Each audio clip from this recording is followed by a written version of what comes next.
Man, new graphics. Season 6 is looking even better. These are like hot off the press too. Thank you, Kimberly. Thank you, Kimberly.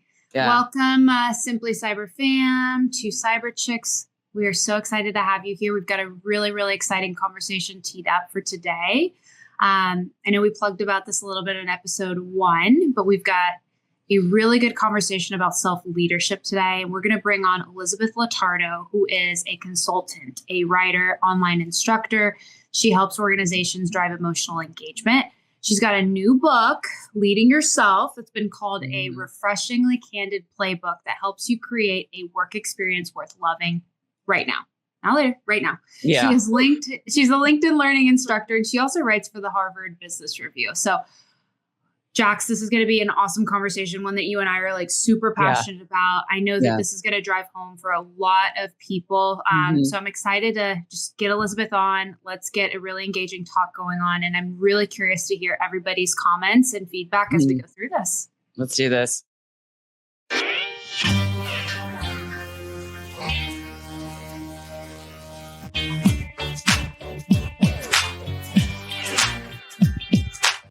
What's up, Elizabeth? Welcome to the party. Jax, Happy New Year. Happy New Year. Welcome back. Thanks for having me. I think this is 2 for sure. It might even be 3. Because you have been cranking on the books, a couple of those, Noble Purpose. I think that was what we talked about last time. Yeah, creating purpose at work. And now we're moving on to leading yourself, because no one can create purpose except you. Before we dive in and we start asking all of these questions that we have for you, can you take just a second and just do a high level review of what leading yourself is for the readers or for the listeners if they haven't read your book? So in short, leading yourself is a conscious choice to own your power. It's zooming in on what you can control, knowing that there's a whole lot you can't, and moving those levers to create a work experience that works for you, that fills you with meaning, that gives you some joy, and positions you for future opportunities. God, I love that. Can you take a moment to, so the book talks all about like self-leadership, and Erika and I and you, we're all very, very good at doing self-leadership. Can you explain what does self-leadership really mean, and kind of talk about why is it so important to have self-leadership in your life? In this moment, there is no shortage of people telling you what to do with your day, with your life. And if you are purely reactive to your boss, even to the 3 of us on this show, it's going to be really challenging from an energetic perspective. So we know the people who lead themselves, who are really intentional about, okay, here is my role. Here's what I want to accomplish. Here are the paths to get there. They're not stomping over the hierarchy, but they're taking some control. Those people drive more results in their organization. And more importantly, they're a lot happier doing it. And I think the crisis we're seeing of disengagement now is a result of the absence of self-leadership, right? When we feel overwhelmed by everything our organization is putting on us, and we feel powerless in the seat that we're in. Yeah. I want a really quick follow-up on that, and then I'll pass it over to Erika on this. Do you think part of self-leadership is also creating healthy boundaries to own your direction as well? That's what it kind of sounded like. Definitely. I think the word boundary gets a bad rap because we think like, no, you cannot talk to me about how you feel. But in terms of leading yourself in workplace boundaries, you're not going to be able to do everything you want to do, everything your manager wants you to do, everything that would be beneficial to your organization. So finding the balance for you of what's a high priority for all of these stakeholders, of which you are the biggest one in your life, and what's possible inside of the constraints I have, that's where we put ourselves in the driver's seat, right? If we wait for everyone to tell us everything we're supposed to do, we're never going to finish that to-do list. It's going to last a century. Yeah. So we talk about like the organization. We talk about ourselves. There's an intersection here, right? Yeah. So like, where do you, if you're in a position, and I know there's a lot of noise going on right now in the market. Organizations are making, some big, tough decisions. If you're in a spot right now where you're maybe not in agreement or in alignment with some of the direction that your organization's taking, I'm sure it impacts your self-leadership. Sure. What is your take on how individuals should manage in terms of like their own priorities? Maybe it's boundaries. In terms of self-leadership, how does that dictate like how you show up every day? And what do you think we should be doing if we're maybe not feeling the alignment between the organization and where that self-leadership is? I think it's important to recognize that no one is going to agree with 100% of the decisions their organization is making. That is the trade-off for working in a team, is that there will be inevitable moments where you think so-and-so is making the wrong call. You could be wrong. They could have information you don't have. They could have a intel or some other reason for driving this that you don't see. You could also be right. Maybe they don't see your expertise. Maybe you know something that they don't. But at the core of that, when you feel disagreement, you're left with, how do I respond to this, right? You did not make all these decisions. You are only in control of your own response. So how do you lead yourself in that moment? You can decide to respectfully push back and position, hey, in the best interest of the team, I think it's important we consider X, Y, whatever. If the CEO made this decision and you're entry level down over here, it's probably not the moment to push back, right? Or you can accept it. And the acceptance part, I think, is underrated. And Amazon actually coined this phraseology, disagree and commit, which is after the decision has been finalized, after we've all beaten it up and it is what it is, this is the way we're going, leaders are obligated to commit to it fully, even if it is a decision they disagree with. And on first blush, that seems like very dictatorial, right? Like, oh, so you just die for this organization, even if you disagree. But as individuals, when we sit in disagreement and we stew about all the things that are wrong inside of our organization, all of the things they should be doing differently if they were only as smart as we were, we cost ourselves so much. So moving to a place of acceptance, of course, we know it benefits your organization. It's also a huge benefit to you personally. And again, there's going to be moments where you disagree. That's just part of it. Yeah, that emotional component can be so exhausting. And I think that that's so hard to quantify. But if you think about it, even from like a productivity angle, you're like, oh my gosh, how many hours are we spending? How is it distracting us from like the work output? And then poof, we're spending way more time at work because we're not getting the stuff done that we need to get done because everybody's just spinning. So from a self-leadership angle, taking it to a leader level, how do you recommend that leaders put on the hat of, hey, my team is spinning here, or my team is having a really hard time getting to that acceptance spot? They're still kind of pushing back on the direction. I'm a little bit middleman, stuck in the middle. I've got directions coming from up top, but I'm also getting a lot of feedback and noise from, my team. How do I help them come to that conclusion of like, hey guys, like we've raised the concerns. This is the direction of the business. Any tips there?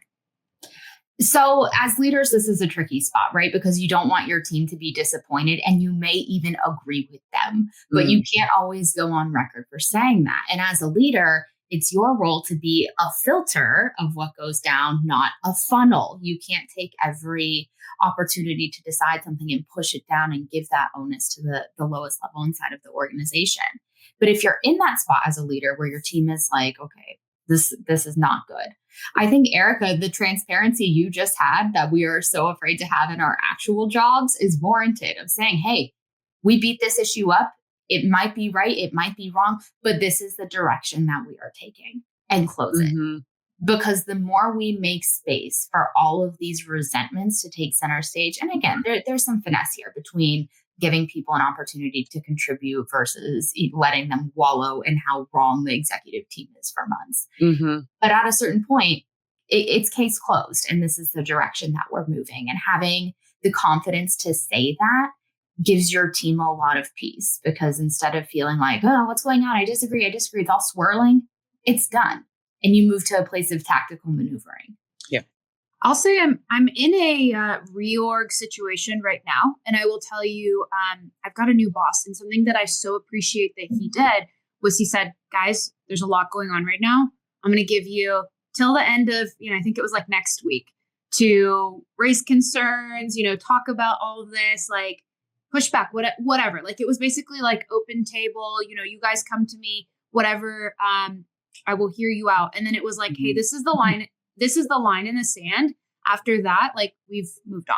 And I really appreciated that because he held the space for other people and not just like his immediate directs. It was like, hey, the team can, have their adjustment period. And then after that, like, let's move forward. And I felt that was a really, really awesome thing to do. And it was well received by the team. I'm so glad it was well received and that there's an end point to this open forum where you get to push back on everything. I wrote about in my book a leader at LinkedIn who I really admire, former LinkedIn leader, David Cohen. And what he said to his team was, I will hear all arguments. I will hear you out when the decision is being in progress, when it's being made. But when I make the decision, it is my ask that you fully commit to it. Mm-hmm. And that's that exact balance you spoke about, Erika, of, hey, I hear you, but at a certain point, we got to move on this. Yeah. And when we all sit and, it could be this, I don't like it, nothing happens for better or worse. Mm-hmm. Yeah. Pivoting a little bit around, when there's a lot of changes going on in org and like we're having a restructuring in our organization to create a better culture. And through that, there's a lot of different frameworks that are coming out around how we're going to be doing goals, how our expectation and our standards that we need to meet as employees, like all great stuff, all really great stuff. However, that comes with chaos. And with that, though, comes like individuals maybe not knowing their role or what they're supposed to be reaching or achieving. So I have a question for you, and it's around feedback. So we're at this time of year right now that we have to give feedback to employees. However, the standards have recently changed. They have moved from kind of arbitrary goal setting with not really clear OKRs and a strategy to now having these refined goals and standards that you need to hit. How would you approach this where you're like, okay, I've got these new standards that they never knew about, that they now need to hit, but I also have to rate them that they've been hitting this to an extent, even though this was new and your employees are concerned about this. And this is going to be tied back to, let's say this is tied back to like salaries and promotion. How would you address that? And how would you have a conversation with them about that? So I don't know the specifics, obviously, but on first blush, to tie someone's salary to a metric they didn't know they were being evaluated on, it's hard to make the leap for a cultural improvement there. But what can you do if that's the spot you're in as a manager? The first step is to confirm the expectations and recognize that these are new, right? Yeah. We're just putting the cards on the table. We are changing. These are new. You didn't know about them. I acknowledge that. And here we are. Because the last thing you want this employee to do is have their inner monologue, like screaming the entire time, but I didn't know. But we are going to acknowledge that before we start diving into did you not hit these metrics. The next piece of the conversation is to look at the metrics in question and extrapolate what is within that employee's control, what can they own, and what behaviors are going to contribute to that metric. If this is the first time someone has handed a number and been held accountable to that, that is often a powerless feeling because both of you know so much goes into hitting these OKRs and so much of it is out of our control. So helping that individual move from, okay, this is the number. I know that might, heart race a little bit, but here are the things that are 100% within your control. Here are the behavioral expectations of you that will drastically increase the likelihood that you hit this number in the future, because we don't want to have this awkward, here's the metric, I didn't know, well, it's not my fault conversation again come 2026. Gosh. Wow. Well, and with that, we're going to take a really quick break and have a word from our sponsor. Two Cyber Chicks is all about demystifying cybersecurity, no tech jargon, just real talk. We also want to thank ThreatLocker for being our Season 6 sponsor. Do zero-day exploits and supply chain attacks keep you up at night? Worry no more. You can harden your security with ThreatLocker. Worldwide, companies like JetBlue trust ThreatLocker to secure their data and keep their business operations flying high. ThreatLocker takes a deny-by-default approach to cybersecurity and provides a full audit of every action allowed or blocked for risk management and compliance. Onboarding and operation is fully supported by their US-based Cyber Heroes support team. Get a free 30-day trial and learn more about how ThreatLocker can help prevent ransomware and ensure compliance. Visit threatlocker.com. Okay, so I've got to pivot just a little bit, but kind of same topic for you, Elizabeth, around this, because giving feedback can feel really awkward. So you gave great examples of how to like help them measure a new goal that they're going to need going into 2025, but they're also getting measured on it right now. Giving feedback this time of year, because you're giving your annual feedback and then you're going into Q1 feedback. Can you provide just like a couple of tips for individuals that are out there that could be, let's say they're in new management? Eric and I have done this all the time. I think we're more comfortable with it, but maybe for like new managers that are like, I don't know, how am I supposed to give this feedback that now we have these new standards that they're going to be measured against? And it could be like even a confrontational conversation with employees. Like, how would you handle that? So the first step as a leader is to recognize that people don't come to you clean. They have their own backstories of what performance meant, of how metrics were punishing, of how their teachers positioned grading. Like, we come to our manager with a lot of baggage around performance management conversations. So as a leader, if it doesn't go the way you want, you certainly want to examine what you could have done differently, but you also need to recognize this is not 100% on you. Okay. If this person reacts badly, it doesn't mean that you're an awful leader, especially if this is the first time this has happened. But as a leader, when you are giving that performance feedback, I think walking the person through your train of thought, and instead of here's your performance metric that you didn't hit and why I think that, taking them on the journey there makes it less refutable, right? Because then it's not personally you, the manager, that's deeming this unsatisfactory performance. Yep. It is this train of demonstrated behavior that resulted in this thing both of us want to see improve. So the more you can bring them with you and almost think about it physically, like to your side of the table, you're both working towards these numbers. You're both seeing places where it could have been improved, been done differently.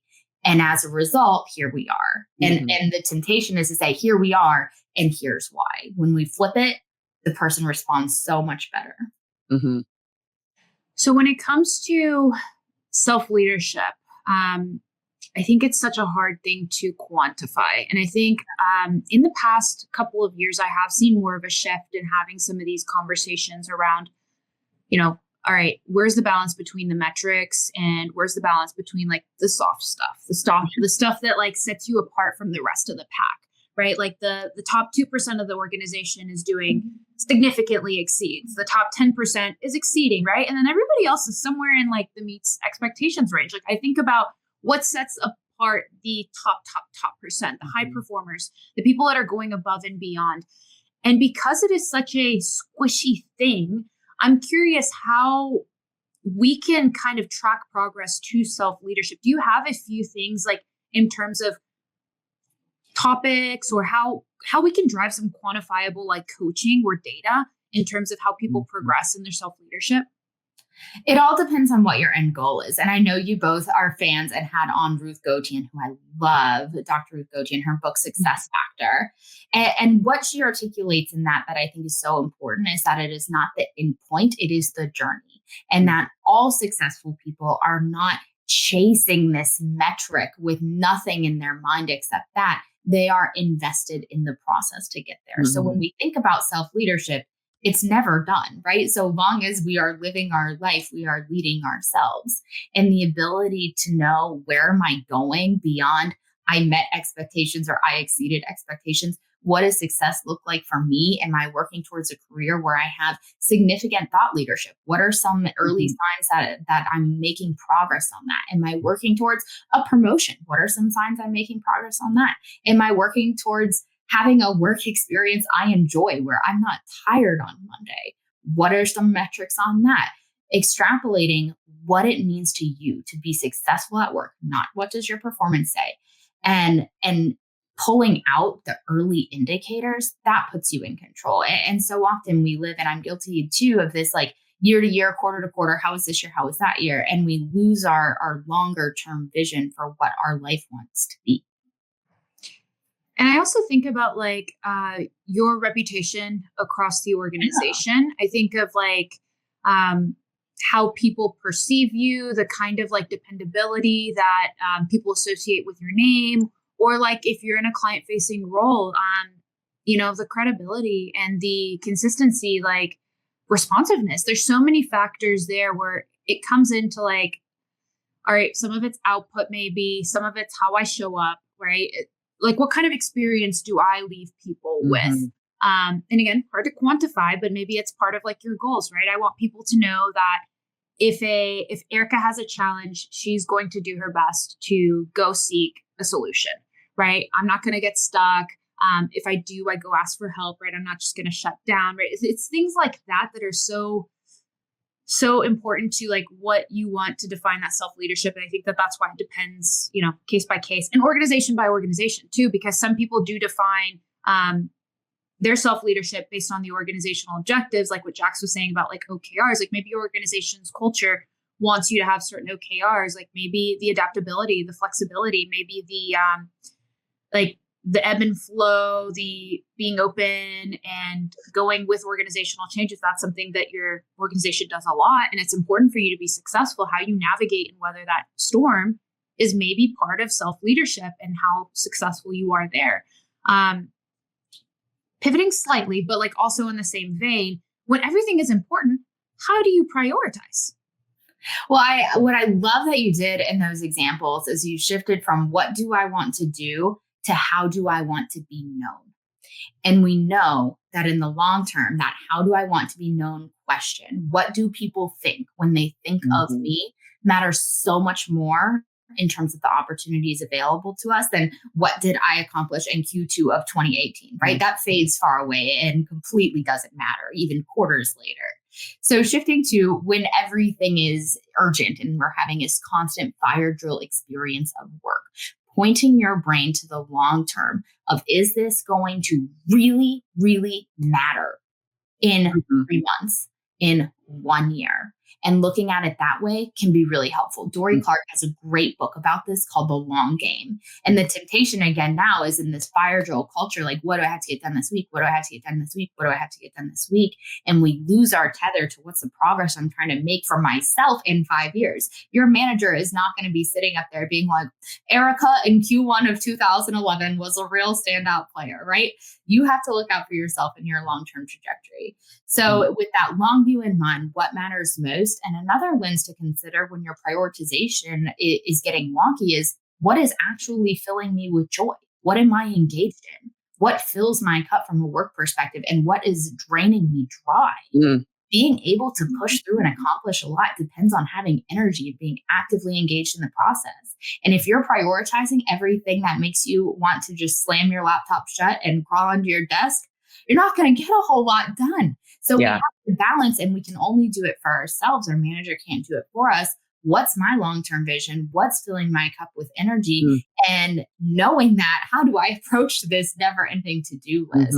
But again, if you wait for someone else to prioritize for you, the answer is going to be what matters most to them and what their boss cares about. And they're going to prioritize everything and tell you should do a billion things instead of 10 good ones. Yeah, I say this with my employees. It's actually a talk that I have constantly with them to get them to understand prioritization. I think part of what I've experienced at my level, and these are not like young individuals. They've been in the industry 15, 20 years. They're business information security officers. So they're really technical. And when I came in and I rebranded them to the single point of contact at the divisional level, which was great because they're seen as like, okay, I'm going to go to so-and-so if I have a security related issue.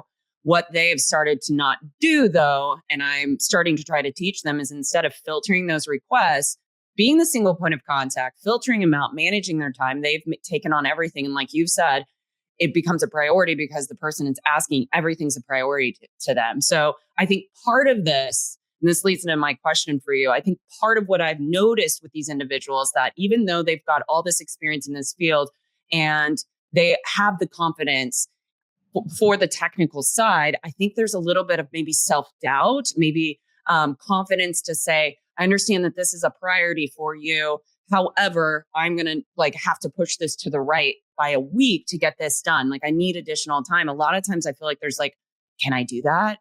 Is that wrong of me telling somebody that might be above me, hey, I need more time to get this done?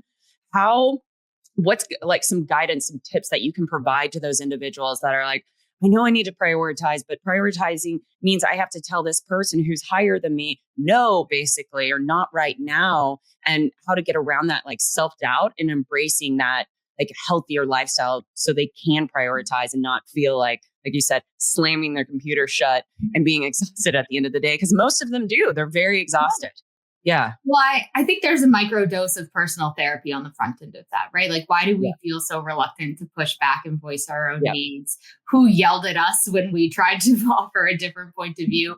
And are we disproportionately attributing someone's perceived power in this situation, right? Are we telling ourselves that they're going to hate us and think we're dumb when we have no evidence that that would actually happen if we were to say we need more time? And the tactical piece of that, once we move from self-reflection, is to contextualize it and offer the person, instead of, I need more time on this, we're going to say, because of this, this, and this, I need specific amount of time. So it's not because I don't want to and I don't feel like it. It's because I'm taking a strategic view of my role in the business. And based on that, here's the decision I'm making. And that safeguards you to some degree against them being like, well, this is important to me, so it should be important to you. Resetting expectations. So it kind of takes us full circle to that boundary conversation that we had very early on, and also the personal like reputation. So you're not letting somebody down by resetting an expectation because you're not leaving them hanging. It's worse to have a due date and you're just kind of pushing. And then you're like, hey, I actually didn't meet your request at all because I had all these other priorities. As soon as you get all of those extra to-do list items, take a pause, figure out how you're going to prioritize, and then go to each one of the stakeholders and let them know what's going on, right? And don't give the I'm so overwhelmed and everything's on fire response. I'm so sorry. Yeah. Oh yeah. You can do that with your direct manager if you need to, let that be known, and they can help you prioritize. Sometimes that's totally okay. Like if you don't see that light, go talk to somebody upward, not downward. Like you can also perhaps do peer-to-peer, but what I think is more appropriate is like, we push that stuff up. Hey, help me prioritize because right now I'm having a hard time seeing a line of sight on how I'm going to get everything done. I don't want to leave anybody hanging, but I want to do the right thing. And I think that more often than not, it's going to be well received. Like, thanks for talking through this, like, and doing it early. I think that's the key, is doing it early. And if it's not well received, that tells you something that you might need to know, right? Yeah. File that one in your back pocket. Yeah. And I think that there's a point in your book where you're talking about like purpose and tackling that as your first mindset and leading because of the job satisfaction, long-term motivation, right? All of that depends on us knowing that what we're doing is meaningful, right? It counts for something more than just a monetary transaction. If you're in it for just a monetary transaction, what's keeping you from just jumping from one job to the next, right? Like if it's going to be the long play, you have to have some kind of skin in the game that's purpose driven. Yeah. So what advice do you have for high performing individuals, people that are trying to find that purpose? Maybe they've had it before. Maybe they're feeling stuck. Maybe all the noise is really bogging them down and they're having a hard time seeing the motivation, seeing that light at the end of the tunnel. How can we help ourselves get out of that rut? If that's you right now, know that you're not alone. So many employees join an organization because they have this inspiring mission statement. And then a few weeks or months later, they're overwhelmed with deliverables, operating in a constant fire drill, far removed from this purpose-driven experience they were looking for. But it's not hopeless. You can find more purpose in your job, even if your manager's not great, even if you don't have HR support. As an individual, the more you are able to articulate the ripple effect of what you are doing, tap into why it matters, who it's impacting, that fills your cup. You can also ask other people, seek out client feedback, talk to your colleagues, ask them, hey, did you have what you need based on that report I sent over? We are all busy, but people are receptive. If you ask them, hey, just wanted to make sure what I did for you, set you up well, or for a client, are we making an impact on your business? And lastly, think about what would happen if you didn't do it. We are all overwhelmed, but when you look at your highest priority things, what would happen to you, your colleagues, and your customers if you just ghosted it? If your to-do list just was shredded? there's probably some pretty significant consequences, not just from a monetary perspective, but from people being exposed to threats, from people being unable to do their jobs, from people being at the office at midnight because they can't figure out how to manage their IT, whatever it is for you. Tapping into that bigger why is something you can do in a matter of minutes. The payoff for it in terms of performance and emotional engagement is huge. Yeah, I think because we're kind of in a culture of silent quitting.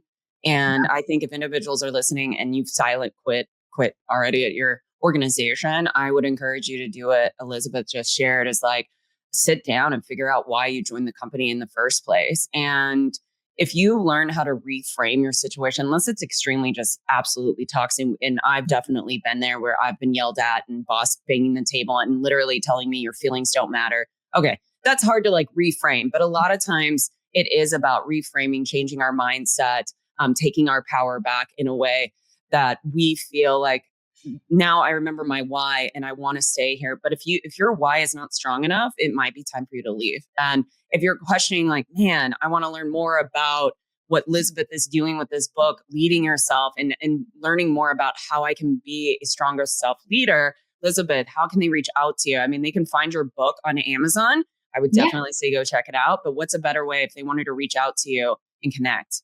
And follow me on LinkedIn. I put out content every week on how you can make your work experience better, even if it is imperfect. Yeah. Yeah. And you have a LinkedIn learning class. We'll put it all in the show notes down below. You guys can catch it there. Drop your comments. Elizabeth, as always, amazing to have you on the show. Thank you so much for making the time for Erika and I and coming on to Cyber Chicks. Well, I love talking with both of you. I feel like both of you are such natural self-leaders, and I've seen how the ability to lead yourself has taken you both to new heights in your career, and I'm sure your audience will do the same. Love it. Thank you. Thanks, Elizabeth. Bye. See you next time. Amazing, as always. Oh, yeah. I feel like that's such an important talk. Yep. I hope it's one that resonates with all of you. Yeah. I needed that right now. Yeah. I think we all need refreshers on this stuff. Like, if you're in a spot where you're feeling stuck, don't keep it to yourself. Find some support. Look for resources, right? Whether that's courses, whether that's a book, sometimes a peer, right? Like reach out to us, let us know how we can support you in your journey. This community, Simply Cyber Fam, like you guys know that there's more to it than just keeping it to yourself. I think a lot of times we learn from one another, and I think that's one of the most beautiful parts about this community is that we're all kind of navigating our own journeys when we get to do that together. And that's pretty neat. It's pretty awesome. And if you guys, again, thank you all to the Simply Cyber community. We wouldn't be here if it wasn't for you. If you have any questions for us, or you do want to reach out to us, hit us up on our email. It's 2 cyberchicks@gmail.com. If you're new here, welcome back. We're Erika and Jax, and we'll be seeing you guys in 2 weeks. Thanks again. Hey guys. Bye.